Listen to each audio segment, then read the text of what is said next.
Bonjour à toutes, bonjour à tous pour ce nouveau numéro de Jeux de scène, l'émission de Chantal Ozouf et André Malamu, consacrée à l'actualité du spectacle vivant en général et du théâtre en particulier. Alors, à l'affiche aujourd'hui, Chantal. L'exception est la règle de Bertolt Brecht dans la mise en scène de Bernard Sobel au théâtre de l'Épée de Bois. Je vous parlerai de Femmes au bord du monde, de Astawa Dembélé que j'ai vu au Funambule de Montmartre. Château en Suède de Françoise Sagan dans la mise en scène d'Emmanuel Gaury et Véronique Viel au Poche Montparnasse. Élémentaire de Sébastien Bravard, mise en scène de Clément Poiret, que j'ai vu au théâtre de Belleville. Candide ou l'optimisme de Voltaire, mise en scène et adaptation, Didier Long, au théâtre Poche Montparnasse.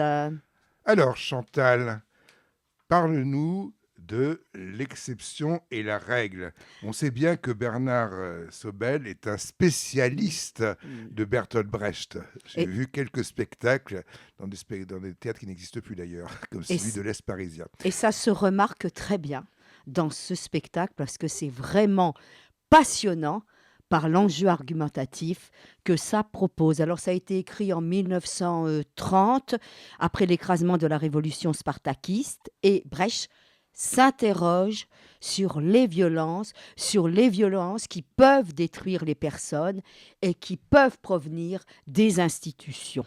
Alors ça se joue dans la belle salle en pierre du théâtre de l'Épée de Bois, et j'ai trouvé que c'était une sorte d'écrin pour une réflexion en béton qui est ciselée par Brecht et sculptée par Sobel. Alors d'abord, on a un groupe de très jeunes acteurs qui constituent en fait le corps, donc c'est un groupe bien collectif, bien serré, et vont nous raconter une fable, une histoire d'un riche marchand qui, à l'aide d'un guide et d'un porteur, un coulis, eh bien, traverse le désert et veut être le premier sur le terrain des affaires. Alors là, il y a une distribution, un partage de la parole qui est très beau, puisque ces jeunes comédiens, donc ils vont venir sur le devant de la scène, ils s'assiedent et ils vont se partager le texte, mais se partager même la phrase et les parties narratives et les dialogues. On a même les chapitres, les titres de chapitres pour qu'on voit bien la progression de l'histoire. Et bien sûr, on devine que cette histoire, que le narratif est porteur bien, d'un enjeu dramatique. Alors la deuxième partie crée une vraie surprise pour le spectateur, parce que ce sont d'autres acteurs qui viennent, qui ont l'âge des rôles des personnages, du récit, et c'est un procès.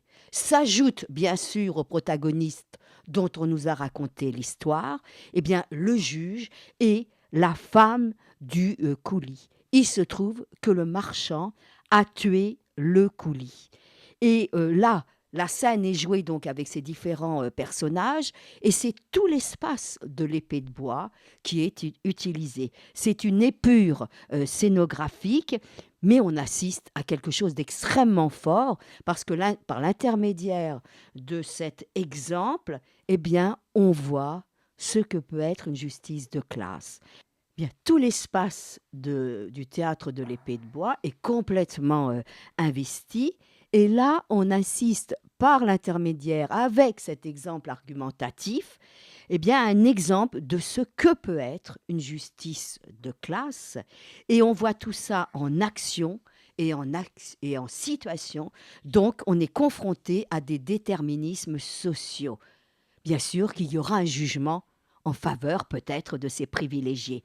Donc, il faut s'en tenir à la règle, pas à l'exception. Alors, le coulis était-il l'exception ? Certes, le marchand va accepter sa responsabilité, Mais le juge va développer une thèse, j'ai envie de dire idéologique, selon sa classe, selon laquelle le coulis ne pouvait être qu'une menace pour ce marchand. Donc vous devinez la conclusion du procès. C'est glaçant parce qu'on voit comment la rhétorique peut être perverse, comment on peut retourner les arguments dans un sens contraire. Mais ce n'est pas sans émotion parce que ce coulis, il a une femme qui est présente. Alors j'ai trouvé que c'était extrêmement beau sur le plan scénographique et il y a une sobriété mais une justesse dans le jeu. C'est à l'épée de bois. André, donc femme au bord du monde. Oui, Femme au bord du monde. Donc, quatre personnes, cinq si on compte l'autrice et metteuse en scène, d'origine vraiment différente, hein, puisque elle, Dembélé, elle vient du Cameroun, du Mali. Ensuite, on a Fatouma Miadjo, on a Marie-Philippe, on a Christina Strelkova, on a Dipti Mahadev, eh bien, qui, elles, viennent d'univers différents, hein, puisque certaines viennent de Russie, certaines viennent d'Inde, d'autres de l'Amérique du Sud, etc.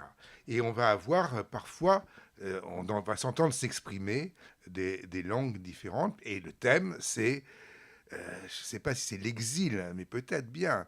En tout cas, c'est l'histoire d'une jeune femme qui cherche son père parce que son père, elle devait partir en France ou en Europe, en tout cas avec son père, et au moment de l'embarquement, elle a été séparée. Et elle ne sait pas où est son père, ni comment elle pourra le retrouver. Elle était très très jeune, hein, elle avait 6-7 ans quand ça s'est passé. Et donc, on va avoir cette recherche de cette jeune femme dans divers pays avec les difficultés des frontières que l'on connaît, que ce soit l'Afghanistan, que ce soit d'autres pays. Hein. Pema, elle est là et évidemment les autres vont jouer soit des rencontres, soit d'autres exils, etc. Et on va avoir ça sur la scène. Alors, ce côté-là, tu t'imagines bien, m'a beaucoup plu. Mais je suis un peu critique quand même, parce que j'ai trouvé qu'elle avait trop abstrait les choses. Ça devient, je sais bien, l'idée c'est quand même d'universaliser l'histoire, mais là, j'ai trouvé que ça manquait un petit peu, comment dire, le narratif, et parce que c'est beaucoup des récits, hein, manquait un tout petit peu de références plus concrètes, plus matérielles. À la fois, j'ai apprécié le travail, j'ai trouvé que c'était riche d'un point de vue philosophique, si on veut, mais ça ne m'a pas pris parce que il me manquait un petit peu des personnages. Des détails. Voilà, des détails qui où se me les rendaient raccrocher.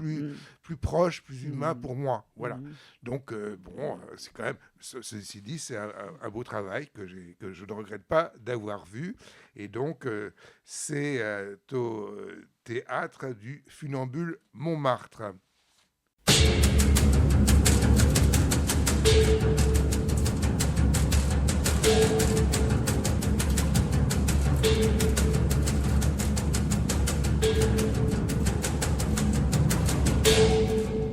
Chantal, je me souviens d'avoir lu ça dans ma jeunesse, Châteaux en Suède de Françoise Sagan. Ce n'est pas une pièce de théâtre. Si, je crois, si.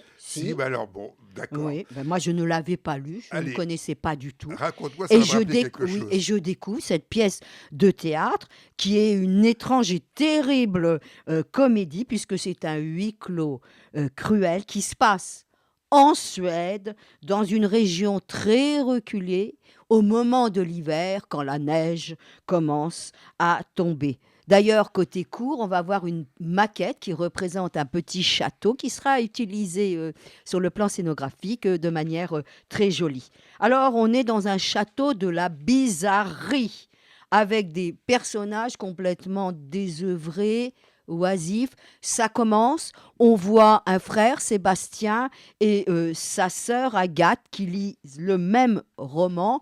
Et le frère, Sébastien, est habillé en costume du 18e siècle. La scénographie, alors c'est bien fait, on a des rideaux un peu filandreux, un peu métalliques, qui créent un double fond et qui renforcent le mystère, parce qu'il y a des secrets et il y a un personnage, Ophélie, qui porte un nom symbolique, qui apparaît dans une tenue blanche. Alors, qui est-elle? Est-ce un fantôme? Et en plus, un grand élément perturbateur, c'est un beau cousin, Frédéric, qui arrive. Alors, comment ce petit monde bien huilé, cette petite société, va-t-elle réagir à l'arrivée de ce Frédéric? Alors, chacun des personnages a une fonction, j'ai envie de dire, presque dramatique, psychologique. Alors le frère, Sébastien, c'est celui qui est important, c'est celui qui vit au crochet. Il y a le mari Hugo, c'est le gentleman farmer, il fait assez bûcheron. Il y a sa femme en fait, qui est dans le marivaudage de manière un peu périlleuse. Alors on a des personnages, moi j'ai bien aimé ça, hein, fantasques, parce que qu'est-ce que c'est que cette obligation qu'impose la sœur d'Hugo, un vestimentaire du XVIIIe siècle qui crée une certaine distanciation? Bien, toutes les répliques, alors c'est bien écrit hein, par François Sagan, c'est d'un bon esprit, ça paraît extrêmement léger, mais tout de même, hein, on est dans un marivaudage cynique et moi j'ai vu une sorte de Fédo costumé, ça joue avec nervosité, ça rentre, ça sort, et ça c'est bien, parce qu'on voit les secrets, la manipulation, puisque c'est joué entre deux, entre trois, entre quatre. On se croirait vraiment dans un thriller excentrique, bien loin des normes et des conventions de la morale, et la mise en scène, eh bien, elle nous permet de voir un objet curieux, original, un peu borderline. Donc moi j'ai apprécié ce château en Suède, aux Poches, Montparnasse, où il se passe pour moi des choses intéressantes. André, élémentaire. Élémentaire. Terre. Alors, je suis un peu ennuyé parce que j'ai un conflit d'intérêts. Ah, Parce que ancien. non, pas très, très récent, ça suffit, Chantal. Qu'est-ce que raconte Élémentaire? Ça raconte, c'est autobiographique d'une certaine manière, hein. C'est l'histoire de Sébastien, qui est celle d'un acteur qui joue à la tempête, dans des pièces mises en scène à la tempête, et qui va devenir prof des écoles et va enseigner en cours élémentaire. Voilà. Et donc, c'est le problème. Moi, c'est Sébastien Bravard, et moi, il se trouve que j'ai été enseignant. Et donc, c'est vrai que est-ce que je suis bien placé pour juger de celui qui nous montre un petit peu comment se passent ces cours? Oui, mais c'est peut-être pas au même niveau. Je te dis, moi, je suis jaloux. Ah, Voilà, le voilà. problème, Oui. c'est que je lui en veux un peu, parce que je trouve quand même qu'il a quand même bien réussi, apparemment, Son parcours. son parcours d'enseignant. Ah, Enfin, bon, alors, tant mieux. maintenant, venons-en quand même, essayons d'être critique de ce spectacle. Je suis un critique assez positif du spectacle, parce que, évidemment, moi, quand j'enseignais, je me disais, ce serait bien que je joue un peu plus, que je sois un peu mieux acteur devant mes élèves. Mais lui, évidemment, il est à la fois, il est acteur, et donc il va nous transmettre. Et ça, c'est très intéressant parce que c'est pas facile comment dire, de transmettre justement cette situation qui est celle d'être dans un autre public. C'est-à-dire que quand on est en classe, on n'est pas au théâtre. hein. La petite différence, c'est qu'il faut apprendre quelque chose aux élèves. Et il a cette façon, justement, qui est très intéressante. Et bon, je pense que c'est aussi peut-être le bonheur, même s'il y a 27 élèves, c'est quand même des élèves qui sont à cet âge-là complètement ouverts, qui sont complètement curieux et avec qui on peut créer des attentions, des choses et ce qu'il arrive à nous transmettre. C'est-à-dire que là, ce qui est intéressant, c'est la manière dont il nous montre sans aucune comment dire, pédanterie, il nous montre sa pédagogie qui m'apparaît très intéressante et j'espère pour les élèves qui continuent encore son travail d'instituteur. Bon, ça se dit plus maintenant, mais bon. Donc, c'est intéressant. Et puis, on a aussi ce personnage qui est un peu déchiré parce que de temps en temps, il faut qu'il soit au théâtre, en tournée, etc. Et bon, pendant les vacances, il va se trouver faire l'acteur. Et puis, voilà. Donc, c'est très intéressant.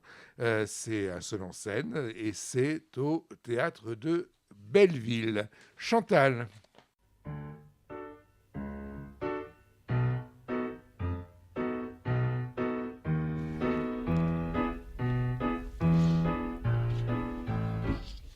Chantal.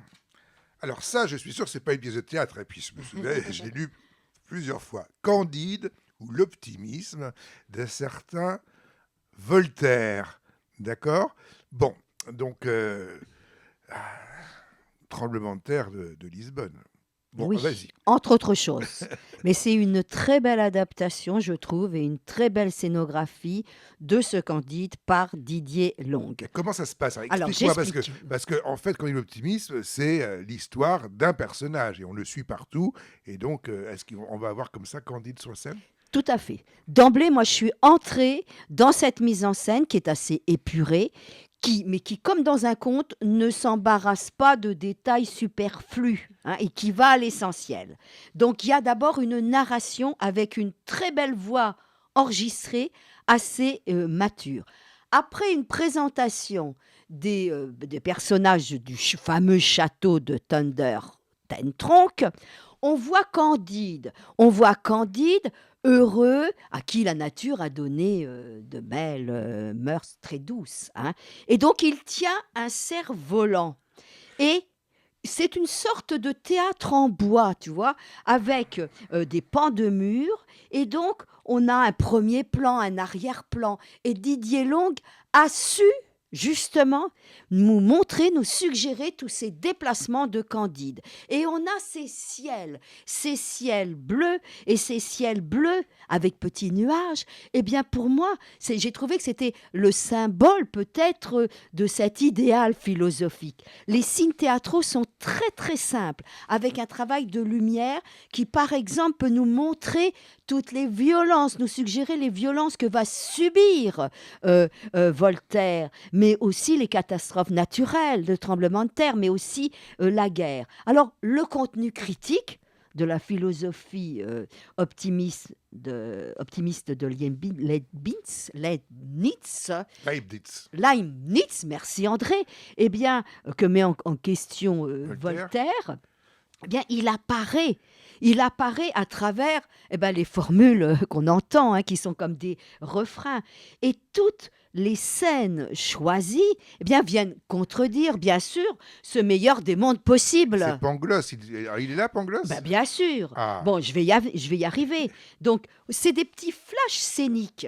C'est des petites scènes qui sont fondamentales, qui sont jouées, mais qui s'enchaînent, j'ai envie de dire, pour faire référence à l'écriture de Voltaire, qui s'enchaînent comme une cause nécessaire pour ce projet théâtral. Ils ne sont que 3 acteurs pour représenter tous les personnages. Alors bien sûr, il y a un seul acteur, Charles Templon, qui joue Candide, qui n'est pas dans la caricature, mais il a sa naïveté, il a son regard étonné, il est un peu notre miroir. C'est lui l'intermédiaire entre la théorie et puis ce qui se passe dans la réalité.